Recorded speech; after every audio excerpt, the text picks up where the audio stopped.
He's way late. That's why I call him too late. Too late, Powell. You know, we call him too late. He's always been too late. I call him too late. Jerome Powell is too late. I call him too late. I call him too late, you know? I call him too late. Too late Powell, that's his nickname. And Jerome, too late Powell. Hence his nickname, too late. He's way late. He's always too late. He's always too late. Too late. Jerome, too late, pal. You know, he's always too late. I hear they're going to... Good evening. On Friday, the Department of Justice served the Federal Reserve with grand jury subpoenas. The threat of criminal charges is a consequence of the Federal Reserve setting interest rates rather than following the preferences of the president.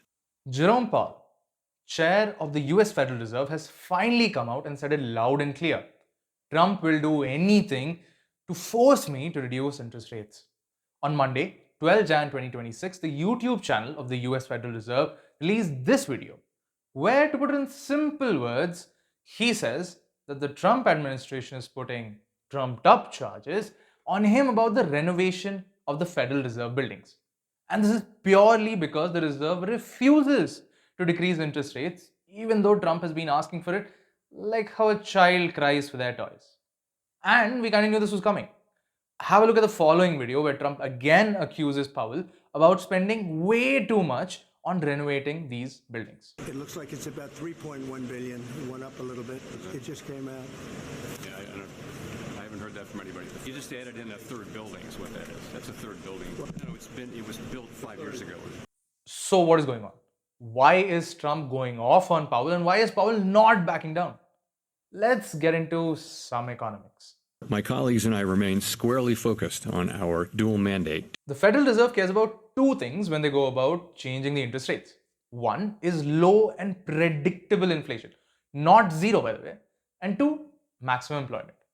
I know Trump has been yapping about cutting interest rates, but what exactly happens when you increase these? So increasing interest rates means that borrowing gets harder. So you will start saving more. Since you're not spending as much, companies will try to bring down their prices. Since prices are going down, that means inflation comes down. But on the other hand, if it's expensive to borrow, if companies are bringing down their prices, they probably are not looking to hire as many people.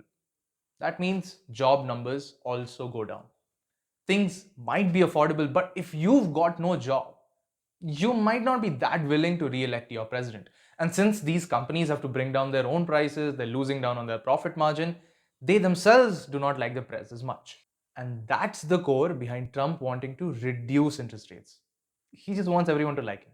If interest rates are brought down, companies can take out cheaper loans with which they can build new factories, they can buy more equipment, they can even launch new products, which means they'll need to hire more and more people. And for the people, with lower rates, your mortgages, your loans, they all become cheaper and then you have more disposable income. You'll spend more and more and more and more, and what's better than some retail therapy? And all these good times must mean that you love the president even more and want him back again. President Trump is now floating the idea of running for a third term in some of his strongest comments yet. But stupid. If everyone starts buying everything at the same time, supply won't be able to keep up with the demand. And then prices will increase again. And then you will cry about inflation. So the Fed only decreases interest rates when it knows that job numbers are high and inflation is low. So what is the situation right now? How is job creation? Let's see. 2025 marked the fewest jobs gained for workers since 2020. They added about 49,000 jobs per month, which is a significant drop from 2024, where it was 168,000 jobs per month. Not that I trust these numbers, because generally there's a huge trend of them getting revised down. I'm not just making this up. Right? Let me show you numbers from BLS themselves. So you can see in October it was revised down by 68,000 from minus 105,000 changed to minus 173,000, which means that 173,000 jobs were lost. And in November, instead of the initially reported 64,000 jobs gained, it now decreased down by 8,000 to 56,000 jobs gained. So, what about the jobs that were gained? How are they? So December job creation was concentrated in healthcare, restaurants, bars, social services. On the other hand, retail, manufacturing, construction, business, all of these shed jobs. You see, this is concerning in itself because, healthcare, service jobs, they're definitely vital, but they don't really produce exports. They don't produce new wealth in the way manufacturing or tech does.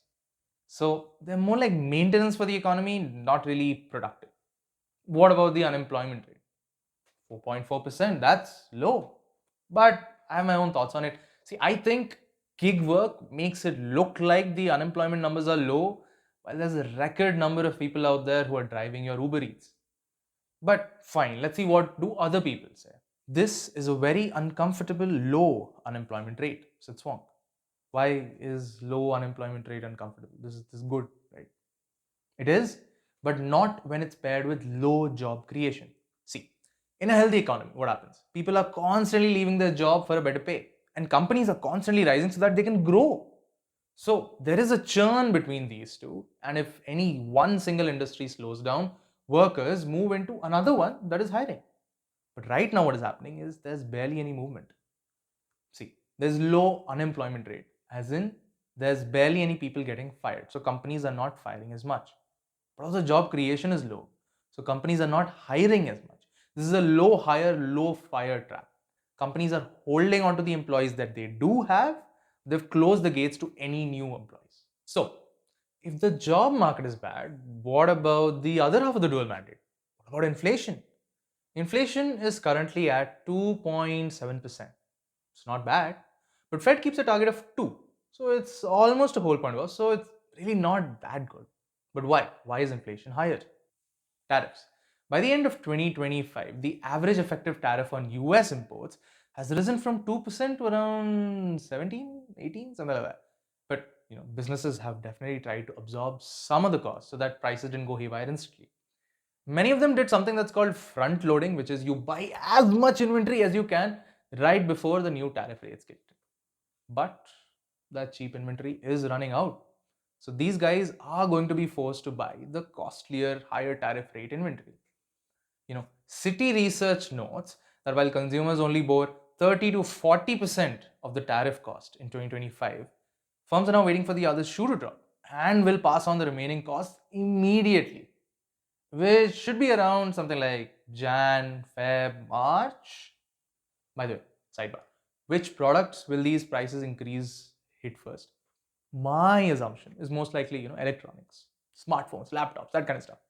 And with RAM prices increasing anyways, I think, good luck on all this. Oh, and even though the inflation number is at 2.7%, everything definitely feels costlier to you because, ground beef is up 15%, coffee is up 19%.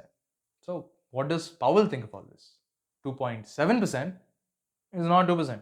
He believes that if he cuts interest rates to 1% now, but inflation is still above the target and is expected to increase, it'll trigger a second inflation wave that could go out of control. And because interest rates go down, people start spending, supply demand. We just cover this in a previous part of the video. Go back to it if you need. I'm not going to do it again. And Trump, what does he think? He focuses on the fact that, inflation has hit a 4-year low and the Fed is killing the economy over just 0.7%. So we're in a bad place where inflation is high, or at least is expected to get higher. The job numbers are bad. And that's why the Fed is stuck. But what does Trump think? We're having probably the greatest economy, the strongest and fastest economic turnaround.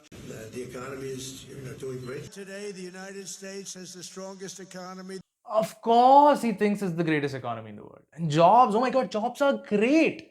And anyone who says otherwise should get fired. Guess what he did? Following the July jobs report, which showed only 73,000 jobs added, and a massive downward revision of 258,000 jobs for the previous months, Trump called the numbers fake, phony, rigged. He straight up fired the head of the BLS, Erica McIntyre. He tried to nominate E.J. Antony, a Trump loyalist, but he was forced to take it back after some information came out about him in the January 6th Capitol riots. So my boy Donny T is completely delusional about both inflation and the job market. He wants interest rates to be cut because suddenly both people and businesses, they'll all start liking him again. And he loves that. See, his argument sometimes is that by reducing the interest rates, they'll have to pay lesser interest on their own huge debts. But really is that he views the stock market as some big scorecard, and when interest rates go down, line will go up, and he can point to it and say, oh, look at how great I am. I'm going to end this video by showing you a few times where a Federal Reserve followed the beck and call of their own president. 1. Turkey. Erdogan calls interest rates the mother and father of all evil. He fired multiple central bank officers who refused to lower the rates. Once they did reduce interest rates, even though inflation was high, guess what? Their inflation skyrocketed to 85%. Argentina. They sold all of their reserves. Everything. Their inflation hit 211%. Their peso died. Zimbabwe. They just printed more. And because of that, we can lay our eyes on this big, beautiful bill of 100 trillion Zimbabwe dollars. And finally, US of A, baby! Yeah, that's right. See, it's 1970, Nixon just won his election and he picks his friend Arthur Burns as the Fed chairman. Nixon has vowed that if he ever got into power, he'll never let interest rates cost him an election. He's known for saying, I've never seen anybody beaten on inflation in the United States, but I've seen many people beaten on unemployment. In the run-up to the 1972 election, he pressured Burns to keep interest rates low. He wanted a booming economy for November 1972. He didn't really care if anything happened in 1973 as long as he won. So Burns folded. Unemployment dropped. Nixon won in a landslide, in fact. And in 1974, inflation reached 12%. So now you know why J. Powell does not want to give in to Donny T. And you know what? Next time Trump says, He's a terrible Fed chair. I was surprised he was appointed. you make sure to remind him of this. We need strong, sound, and steady leadership at the United States Federal Reserve.